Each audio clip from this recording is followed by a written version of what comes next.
matka nimaga o'zidan o'zi og'riydi? Matka og'rishi, bu tuxumdon. Matka qayerda joylashgan? Men bilmayman, prosta eshitdim shunaqa gap, shuni so'raman. Nima eshitsangiz so'ravering, men bilaman. Matka kichik chanoq bo'shlig'ida, kindik pastida, qovoq sohasida joylashgan 3 santimetrlik organ.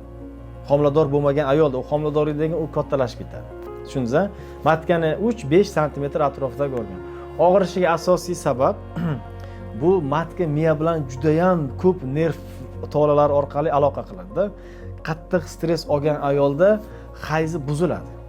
Bachadon miometriya, endometriya qavatlari, o'sha bachadon matkalari qattiq tortishuga, tonusga tushib qoladi. Masalan, bitta sababi shu qattiq stress hisoblanadi. Ko'p uchraydigan sababi bu endoservisit, ya'ni bachadon ichi shamollash. Ya'ni boyagi o'sha qindagi shamollash vaqtida davolanilmadi va bachadon bo'yni orqali bachadon ichiga o'tadi va u yerda og'riqlar paydo qilishi mumkin. Shamollash bo'ladi, u tuxumdonga o'tadi, turbalarga o'tadi.